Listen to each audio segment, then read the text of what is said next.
Morning start करते हैं आप लोगों के एक्सरसाइज का न्यूमेरिकल्स। इसमें आपके पहले और दूसरे दो न्यूमेरिकल्स आपको बता दिए गए थे।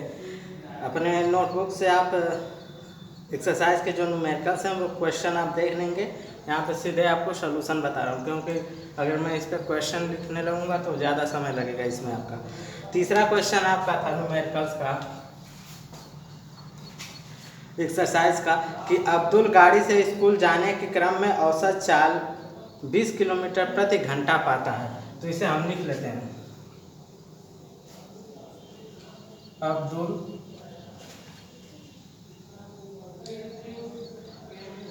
स्कूल जाने के क्रम में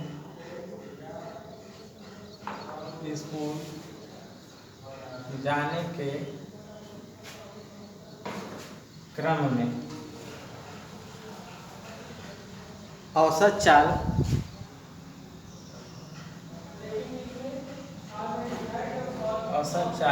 बराबर आपका दिया गया है क्या यहाँ पे क्वेश्चन में 20 किलोमीटर प्रति घंटा, 20 किलोमीटर प्रति घंटा। ठीक है, और फिर दे रहा है कि उसी रास्ते से लौटने के समय वहाँ भीड़ कम है और औसत चाल 40 किलोमीटर प्रति घंटा है। अब यहाँ पे लिखेंगे वापसी के समय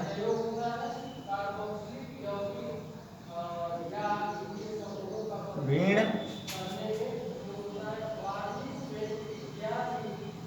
कम होने की वजह से औसत चाल क्या उसे प्राप्त हो रहा है, 40 किलोमीटर प्रति घंटा, 40 किलोमीटर प्रति घंटा। क्वेश्चन में आपको इसके बाद सवाल जो पूछा जा रहा है कि अब्दुल की इस पूरी यात्रा में उसकी औसत चाल क्या होगी, यानी संपूर्ण यात्रा में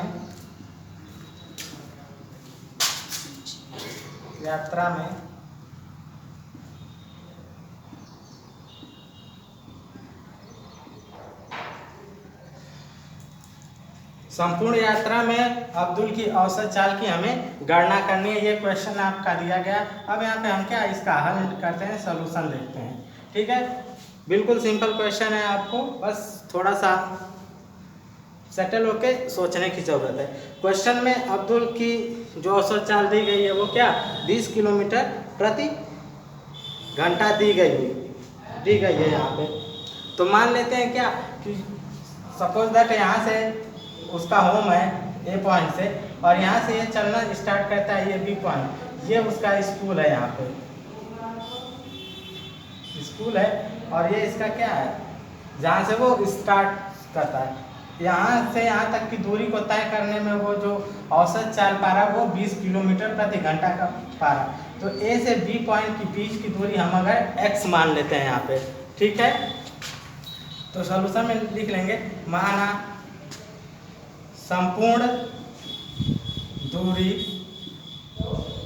बराबर x किलोमीटर या मीटर जो भी आप कहें, x मान लेते हैं। ठीक है, अब यहाँ पे स्कूल जाने के संपूर्ण दूरी बराबर x, स्कूल जाने के क्रम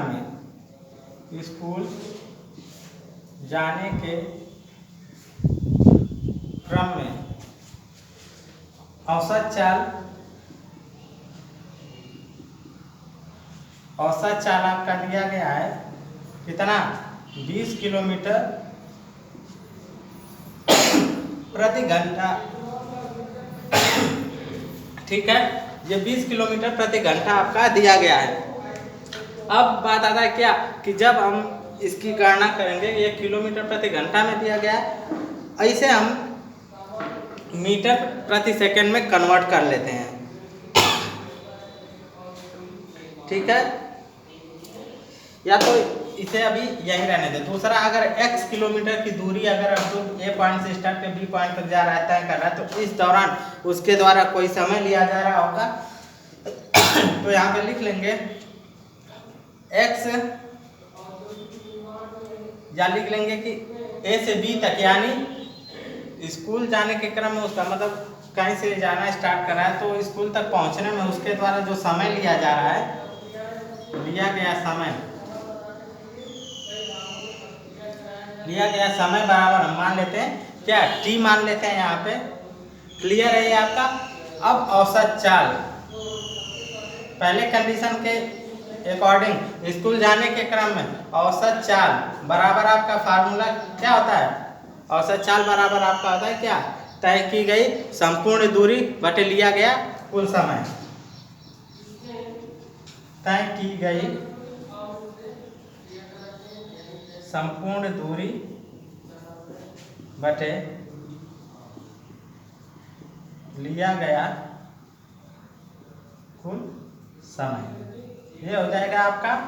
अब यहाँ से हम देख लेंगे क्या आपको मिला। औसत चाल आपका क्या हो गया यहाँ पे 20 किलोमीटर लिख लेंगे यहाँ पे। क्लियर है आपका। दूरी जो उसके द्वारा तय की जा रही है वो क्या है यहाँ पे x मान लेंगे। ठीक है। लिया गया कुल समय यानी जो स्कूल जाने के क्रम में उसके द्वारा जो समय लिया जा रहा है उसे हम t1 मान लेते हैं, क्योंकि दूसरे कंडीशन में जो वह वापसी आ रहा है तो वहाँ पे भी आपको 40 किलोमीटर प्रति घंटा की औसत चाल मिले, तो इस क्रम में भी आपको क्या समय की आवश्यकता पड़ेगी, तो वहाँ पे t2 हम मानेंगे। तो पहले t1 कंडीशन से देखते हैं। यहाँ पे हो जाएगा आपका क्या t1। ठीक है। अब यहाँ से हम निकाल सकते हैं क्या x यानी दूरी निकाल सकते हैं। दूरी की हमें गणना करनी है क्योंकि लास्ट में हमें औसत चाल उसका संपूर्ण यात्रा का निकालना है। तो अब यहाँ से हमें क्या प्राप्त हो जाएगा, इसका यहाँ पे मल्टीप्लाई हो जाएगा, ये 20t1 = x हो जाएगा, या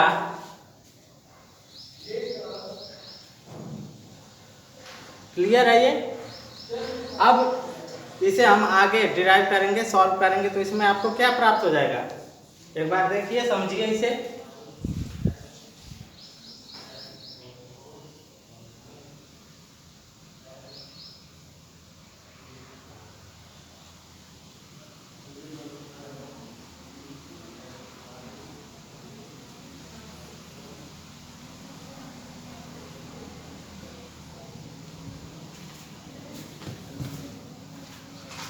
ठीक है। यहाँ से आपका ये t1 = क्या प्राप्त हो जाएगा, यहाँ पे हमें x /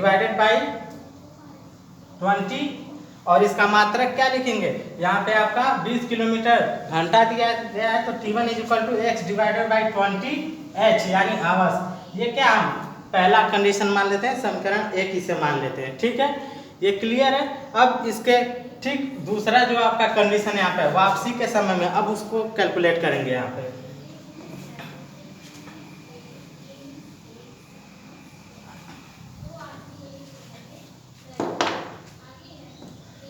अब यहाँ पे लिखेंगे वापसी के क्रम में औसत चाल बराबर दिया गया क्या 40 किलोमीटर प्रति घंटा। तो दूरी हम ऑलरेडी x मान चुके हैं, x किलोमीटर। ठीक है। अब यहाँ पे लिखेंगे लिया गया समय बराबर क्या आ जाएगा। अब B पॉइंट से ये अब्दुल जो है क्या रिटर्न हो रहा है, तो रिटर्न होने में जो उसके द्वारा समय लिया जा रहा है वो क्या t2 लिया जा रहा है। सपोज कर लेते हैं कि लिया गया समय क्या है t2 है। अतः औसत चाल बराबर क्या हो जाएगा संपूर्ण दूरी बटे लिया गया समय, संपूर्ण दूरी बटे लिया गया समय। ठीक है। तो ये यहाँ से आपका क्या होगा औसत चाल दिया गया है यहाँ पे क्या आपका 40 किलोमीटर प्रति घंटा, तो ये हो गया 40। ये बराबर आपका हो जाएगा संपूर्ण दूरी, यानी दूरी क्या आपकी है x / लिया गया समय। समय यहाँ पे हम क्या मान चुके हैं t2 / t2 हो जाएगा। t2 का यहाँ पे मल्टीप्लाई कर देंगे, ये हो जाएगा आपका क्या 40t2 = x। Therefore t2 = आपका क्या हो जाएगा x / 40। ये क्या हो जाएगा t2 यानी समय की हम यहाँ पे क्या मात्रक लिख देंगे आवर्स। ये समीकरण 2 हम मान लेते हैं यहाँ पे। ठीक है। ये आपका समीकरण 2 हो गया। अब इसके बाद यहाँ पे कहा जा रहा है आपका क्या, संपूर्ण यात्रा में औसत चाल, इसकी गणना करनी है आपको। तो अब लिखते हैं, ये यहाँ तक आपका क्लियर है। ये समीकरण 1 आपका प्राप्त हुआ, ये समीकरण 2। तो अब यहाँ पे आगे लेकर चलेंगे इसको कि संपूर्ण यात्रा में अब्दुल की औसत चाल बराबर संपूर्ण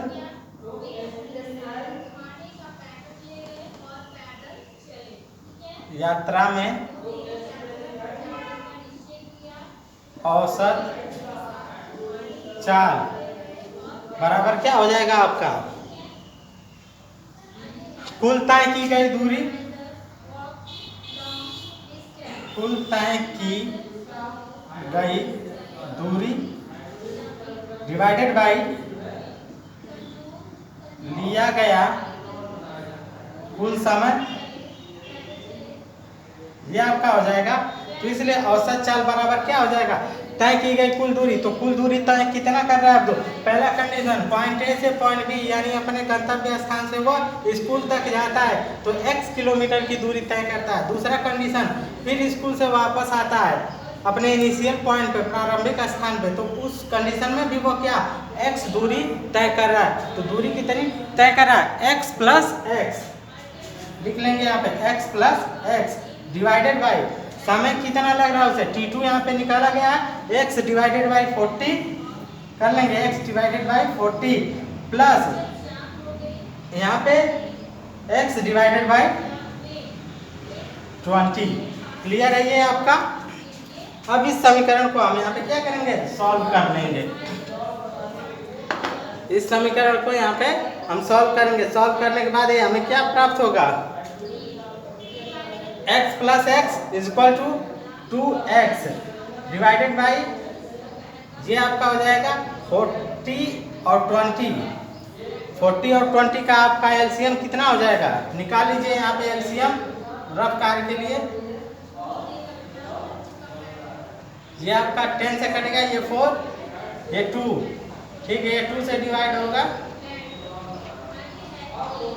यानी 2 2 जा 4, 4 into 10 is equal to 40।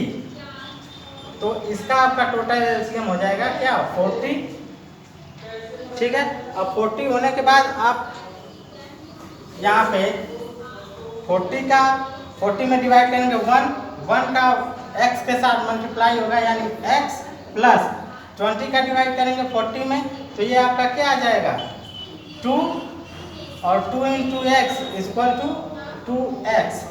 Clear है ये आपका, यहाँ तक कोई प्रॉब्लम नहीं होगी समझने में, बिल्कुल सिंपल है।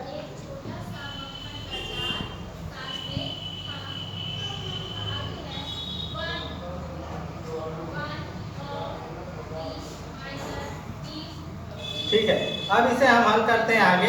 ये इक्वल टू आपका हो जाएगा क्या 2x divided by 2x plus x is equal to 3x divided by, ये क्या हो जाएगा आपका 40 हो गया। अब इसके बाद क्या भिन्न का भाग यानी भिन्न का आपका क्या होता है, गुणा होता है। तो इस कंडीशन में इसलिए ये क्या हो जाएगा 2x डिवाइडेड बाई 3x, और ये 40 क्या होगा आपका ऊपर जाएगा यानी मल्टीप्लाई हो जाएगा यहाँ पे, ठीक है। अब यहाँ से हम इसे निकाल लेते हैं, कितना प्राप्त होता है, x से x आपका क्या होगा कैंसिल हो जाएगा, ये आपका क्या हो गया 40 का 2 में मल्टीप्लाई करेंगे 80 divided by 3 is equal to 80 में 3 का डिवाइड करिए, देखिए आंसर क्या आता है आपको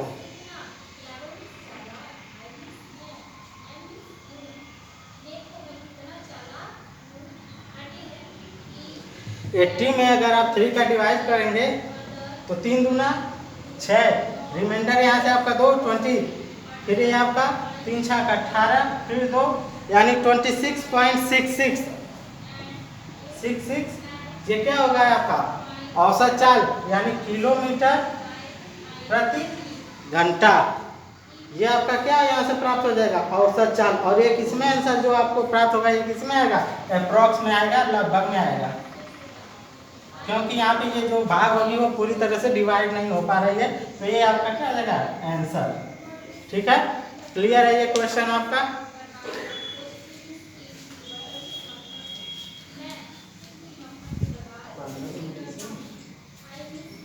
अब इसके बाद दूसरा आपका नेक्स्ट क्वेश्चन है, यहाँ पे दिया गया है, बिल्कुल सिंपल है, लगा सकते हैं। जब कोई मोटर बोट झील में विरामावस्था से सरल रेखीय पथ पे 3 मीटर प्रति सेकंड स्क्वायर की नियत त्वरण से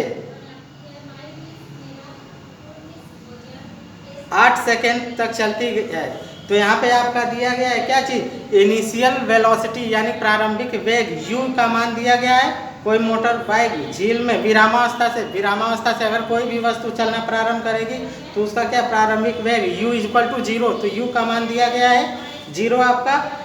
और इसमें नियत त्वरण एक्सेलरेशन a = दिया गया है 3 मीटर प्रति सेकेंड स्क्वायर, और इसमें समय आपका दिया गया है क्या 8 सेकेंड का, 8 सेकेंड का दिया गया। तो अब इसमें समय अंतराल में मोटर कितनी दूरी तय करेगी, तो दूरी तय करेगी s का मान आपका निकालना है, यानी दूरी उसका, तो s = क्या होता है, गति का सेकेंड आपका समीकरण, गति के दूसरे समीकरण से s = ut + ½ at²।